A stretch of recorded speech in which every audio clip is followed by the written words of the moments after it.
In the Gospels, there's a story of these two brothers who wanted to sit at the left and at the right of Jesus when they came into his kingdom. To this, Jesus replied, he said, "You know not what you ask."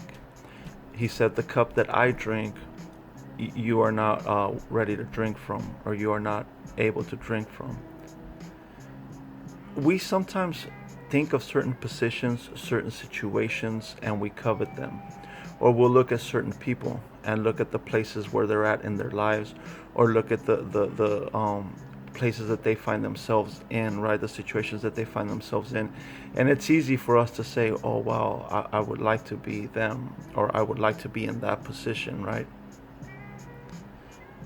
A good example of this is King David. We read the story of King David and we read that he was a man after God's own heart. And we say, wow, I want to be like King David. I want to be a man with after God's own heart, right? I want to be a man like that. But when you really examine his life, when you really examine what he went through, the things that forged that heart, the things that had to happen in his life in order for that type of heart to be developed in him, then you must ask yourself, do you really want that? Do you really want to drink from that cup? Because we must understand that King David went through some really, really hard times and really hard things that I myself would never really want to go through. I would want to maybe take a shortcut or go around, right? But in this thing, in this walk that we walk, this Christian walk, you can't go around. You have to go through it. You have to go through it. King David had to go through it in order for his heart to be what it became. He had to experience one of his sons raping his daughter, and then another one of his sons killing that son for raping his sister. Then that son that killed his other son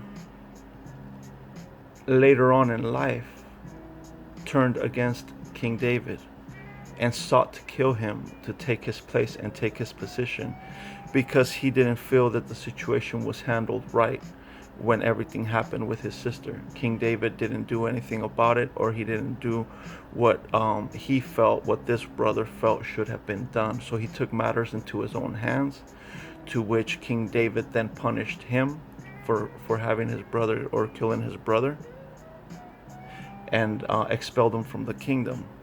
Later on he returns, but by then there was already a lot of I believe there was already a lot of hatred in his heart, or just certain things in his heart where his heart was turned away from his father. So later on he turns against his father even more and tries to take his place and takes his position, and he turns the people against some of the people against his father, against King David. And at the end, King David's men end up killing his other son. These are things that the normal human being doesn't ever go through, or doesn't really even think that they would ever find themselves in these situations, right? But these are the things that King David went through. These are the things that made him the man that the Bible teaches us about. The man that some of us say, wow, I would like to, have the heart of King David. Well, I still want to have that kind of a heart. I still want people to say, well, that was a man after God's own heart. Don't get me wrong. And at the end of the day, I would say that whatever has to be done in my life in order for me to become the man that God wants me to be, then ultimately that is what I want. But I guess I would say, God, please be a little bit merciful. Don't hit me with some of the things that some of these men were hit with, right? So again, are we ready to drink from that cup?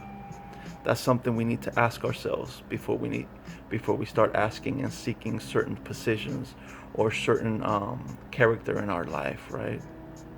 All right, be blessed, and have a wonderful day.